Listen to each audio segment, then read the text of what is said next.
we had the Battle of the Billionaires, and that was with Vince and me, and we each had our wrestler. He had Umaga. Yeah, Umaga. We had two good guys, and they wrestled, and fortunately my guy won, and the loser had the hair shaved. I said, I don't want to have my hair shaved. But we actually wrestled a little bit. You remember? You mixed it up a little bit. It was a pretty famous thing.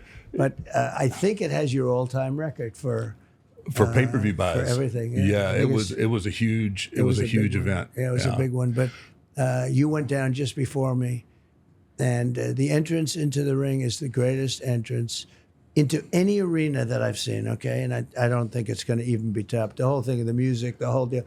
And by the way, he's a dynamic guy. When he does this, he's very, slow and easy. And, so you're supposed to act, you're supposed to be a dead man. So, you're acting sort of dead. Yeah. And it's one of the greats. And that's why I'm surprised, because you're a quick guy. You move quick. But in the ring, he just sort of moved around. And you left just before us, and the place was going crazy. I said, that's a very tough act to follow. I'm not sure about it. And I didn't realize how big you were. I figured you were big, but not that big. So I'm standing with Vince, and they had other wrestlers in the room. It's like essentially the green room, right, up high. Right. And you walked by me and said, hello, sir. And I said, this guy is really big. How tall are you, by the way? Right now, probably I've lost a little bit through the years, but I'm right at 6'8". 6'8". Yeah, my disc have been a little bit compressed through the years. You get compressed. Well, that's normal. They say you get compressed and your feet get bigger. Did you ever hear that? Well, I've always had big feet. Yeah, my dad used to. Have big feet. My dad used to tell me. He said, "You'd have been tall, boy, if you hadn't to give up so much for foundation." That's right.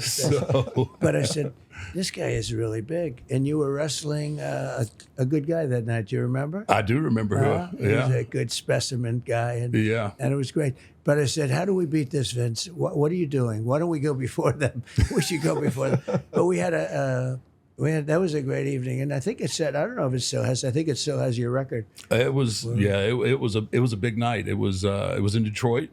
Yeah, and well, I have a son who's 6'9". Can you imagine? I have a son who's an inch taller than if you say. So you were probably at super height 6'9". Yeah, I was probably 6'9". Right there at 6'9". So 6'9", like 360.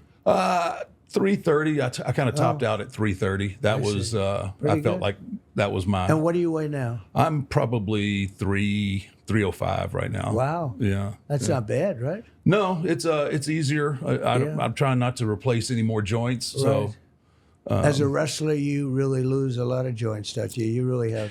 Yeah, I mean the body's not made to take that on and then most people don't realize the schedule that we kept back then too, which was on the road over 200 days a year, and that's in the ring. So how do you, I've always wondered, because it's whether it's fun or entertainment, or you're still getting slammed around, right? Yeah, does that ring take great absorption? In other words, well, it's funny that when Vince started getting in the ring and mixing it up a little bit, the rings got a little bit softer. Yeah, right. Before that, it would be just like taking a fall on this floor. I mean, they were really hard. Well, how did you do that? So that was it's a crazy thing, and you just condition your body to it where you don't even, after you do it so much, you just don't even think about it. How often did it, I mean, I know you're supposed to interview me, but I find it very interesting. How often did it happen where somebody gets really angry? In other words, you hit a guy accidentally the wrong way or something, and he's had it. And these are tough guys to start off with. They're not babies. How often did it happen where you're fighting somebody and you made a mistake and he gets angry and he really goes at you? Yeah, back in the day, like, so I started with Vince in 1990, but before that, in the late 80s and stuff like that, guys were really salty. And they didn't take too many. You're supposed to be a professional, right. And usually guys would.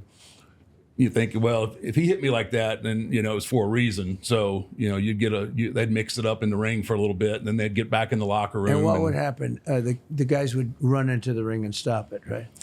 I was told when you had a lot of guys running into the ring, that usually meant that there was a problem. Usually, when that happens, it's part of the show.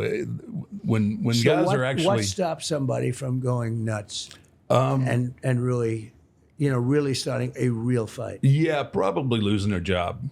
Yeah, I mean, you have to, what we do is hard enough, but if you go in there and start taking liberties with somebody and are starting trouble and having fights, you're not going to be around long. I mean, it's you have to have a cohesive unit of guys. You don't have to like each other. I think it's like politics. You don't have to like each other, but you have to be professional enough to work with each other. Did you like some of these guys a lot, or not really? Yes, no. A lot of the guys I'm really close with, and then there's some guys that I don't care much for, but it's kind of like the way I wish politics would get back to. Yeah. I may not agree with you, but I can share a dressing room with you. I can shake your hand, and we can do business. And that's how it is. There's some guys that you kind of naturally, you gravitate towards and become friends with. And I had a group of guys that we So ran. how many years have you done it? So I had a in-ring career of right at 34, 35 years. That's amazing, and you're still in one piece. Right? I'm in one piece. I got some new parts. I got some new knees. I got new hips. Does every wrestler end up essentially having to get new parts? At some point, usually, you're going to have something that needs to be replaced. There's very few guys that get out unscathed, and that's.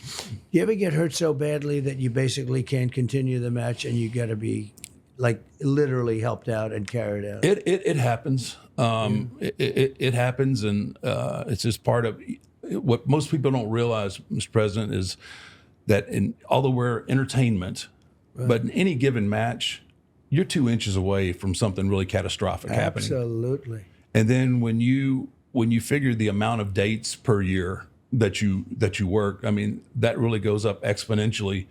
The risk factor. So you'd work 200 days a year. I had an 8-year stretch where I averaged about 220 days a year. And then you can just keep going. You just kind of get in that zone. Your body kind of gets used to the trauma, and you don't feel right. Actually, if you go home for too long, you kind of get restless, and your body feels too good, and you think, really? I got to go back to work. That's great. Well, you had a great career. Fantastic. Well, I appreciate that. I really do. People love you. That's why.